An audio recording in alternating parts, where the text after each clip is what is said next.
I'm gonna make a small batch of hot sauce. I'm giving you 2 recipes because I don't know why, but there are so many videos of people making ungodly amounts, and I mean Costco level amounts of I'm preparing for the end of the world hoarding of hot sauce. But you don't need that much yet. Let's be honest, it's too much hot sauce.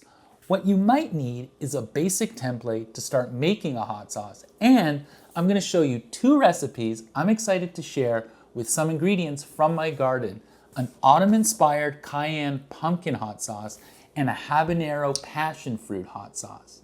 Let's start with the basic template. To me, there are 3 types of hot sauce methods: the lacto-fermentation, boil, and broil.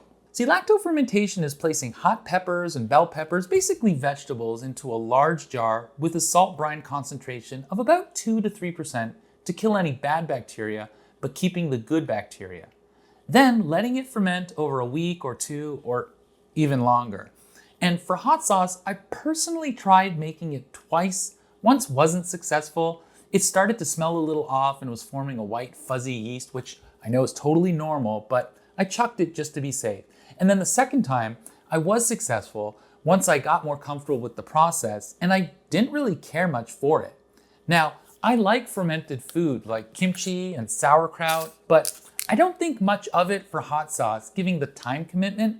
I mean, I want hot sauce now, not in like 3 months. You can boil your ingredients in vinegar or a mix of vinegar and water to break down and meld together, making them soft enough to blend easily. And with broil or roasting in an oven, you're doing the same, breaking down the peppers and vegetables so that they're soft enough to blend with the added benefit of browning for more flavor. What I mean by one and the same is that you're very likely you'll do boil method with the addition of roasting or sauteing 1 or more ingredients before, especially if you want to get that charred, smoky flavor. But if you wanted to, you could do one without the other. So with the techniques out of the way, the next step is to pick your pepper or peppers. Focus on one kind of pepper and feel free to add 1 or more to complement it. Since my goal of this video is to make a small batch, I'm just going to keep it between 1 and 5 peppers, depending on the pepper and the size and how hot you want it. Next is the addition of other vegetables and or fruits. This is to round out the sauce and give it a little more body and flavor that's not just burn your face hot. Typically, you'll see bell peppers, onion, garlic, shallots, and then other fruits to give it a more unique taste and sweetness to soften the heat. You can use anything, but I've used cantaloupe, carrots, peach, mango, pineapple, and you'll see in a bit passion fruit and pumpkin. Next is adding spices. Here you can get creative, but I typically see paprika, cumin, mustard seed, garlic powder, onion powder, different types of dry pepper like black, Szechuan, red chili powders, just to add some heat if you want. And you can add some salt to bring out the flavors, but that's typically adjusted near the end. Next is adding an acid like lemon, lime, or a different kind of vinegar like a splash of apple cider, rice, or champagne vinegar. Adding lemon or lime is a great way to add a natural preservative and a fresh brightness to the hot sauce.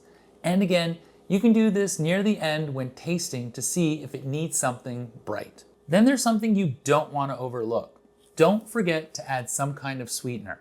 Well, it's not always needed, and maybe you want to keep this low calorie as possible, but adding a touch of white or brown sugar, maple syrup, or honey can really round out those harsh edges. It all depends on which fruit you do or do not include, but definitely something to seriously consider. And remember, a little can go a long way.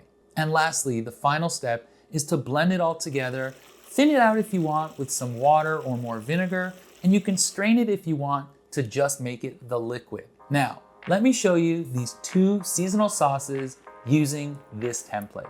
Up first is the Cayenne Pumpkin hot sauce. And before you begin, you might want to have a piece of paper and a pen nearby. So when you start making the sauce, jot down what you use so you can make it again later if it's a hit. So with the template in mind, I'm going to start with picking the pepper and other ingredients. 3 cayenne peppers with the stems cut off. I'm going to grab 1 jalapeno because I have them.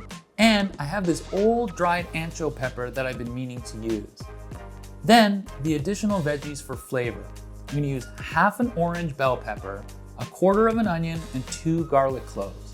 Now I'm going to broil this for a couple of minutes on high to develop a little color, and get it started. And then let it roast at 400 degrees Fahrenheit for about 15 minutes to soften up. It's best to keep an eye on it. Consider covering the garlic and the peppers so they don't burn.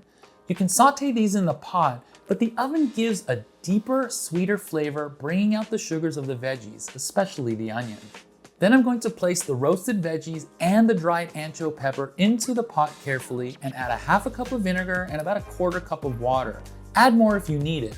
I'm just making sure the veggies are mostly covered, and I'll keep stirring for the first couple of minutes just to make sure what's inside the pot is covered in the vinegar mix. This is actually an important step as the vinegar not only helps break down the ingredients, it melds the flavors together, distributing the capsaicin, the compound that gives the peppers its heat, evenly across the sauce.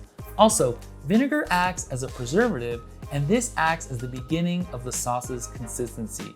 Just remember, you can thin this out a little more later with some vinegar or water depending on your taste. Let it come to a boil and let it simmer for about 10 to 15 minutes. Once that's done, let it cool down for a bit, and I'll pop this into the blender with the unique ingredient, half a cup of pumpkin puree from the magic pumpkin that grew in my garden, and some additional spices. Right now I've chosen cumin, paprika, and some freshly ground mustard seed. Now for a squeeze of lemon, and with a pinch of salt to bring the flavors out, and now let's blend it together again, and then we'll taste it. Now, if you're wondering why I didn't add cinnamon or other pumpkin spices, and I can, but I use this on savory foods, and I find those spices are usually more for sweet foods, so no thank you.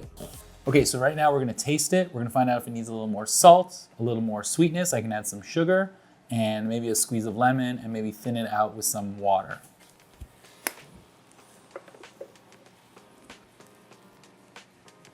All right, it's pretty thick.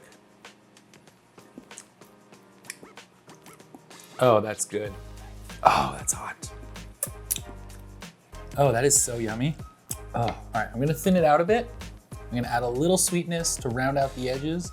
And I'm gonna get as much pumpkin as I can from this. I'm gonna add about a teaspoon of brown sugar, another squeeze of lemon for more brightness. I'm gonna thin it out with some water. Of course here, if you want it to be a little more hot, you can add a little more peppers. If you need it to be a little more sweet, you can add a little bit more brown sugar, or even red pepper or orange pepper. That's also sweetness. And of course, if you had more pumpkin, you can add more pumpkin. Now let's pour this into a small bottle, and hopefully I have just enough and not too much. After all, I don't need my hot sauce taking up so much real estate in my fridge. This is a great autumn flavor, and the pumpkin is a natural thickener, so just add more water if you need it. All right, now as a bonus, I'm making my Habanero Passionfruit hot sauce. And I've been waiting all year for this since I made my first batch last year with a very small harvest of passion fruit. And thankfully this year, my vines have really taken off and we have had so much fruit, almost 200 this summer. My habanero plant was the opposite. Last year producing way too many habaneros. I didn't know what to do with them. And this year, I only got a couple this summer.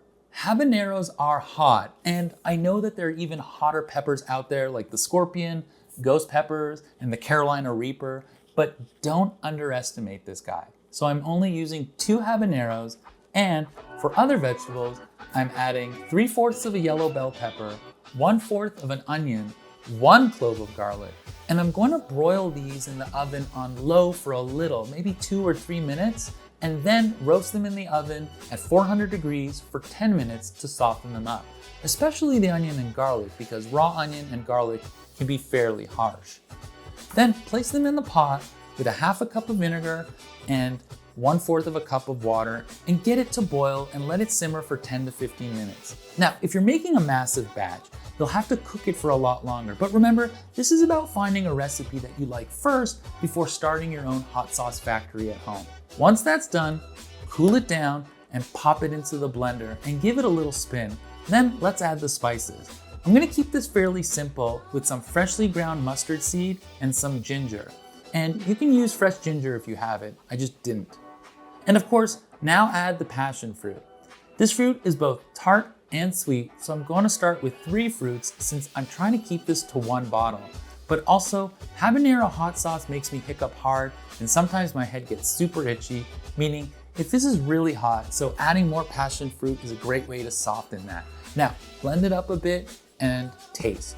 Now I'm gonna add a pinch of salt and a squeeze of lime and some more passion fruit and some water. If you're wondering why water and not more vinegar, that's really a preference. I tend not to like making vinegar forward sauces as much, so I don't mind watering it down with more fruit and or water. But again, you do you. Some people like Tabasco, I don't. This is a little thicker than I want, so I'm probably gonna add a little water, but oh, it's so hot. Do not underestimate habaneros. This is super spicy. I'm definitely gonna add some sweetener and maybe a little more passion fruit. And because I'm Canadian, I'm probably just gonna go with a little maple syrup.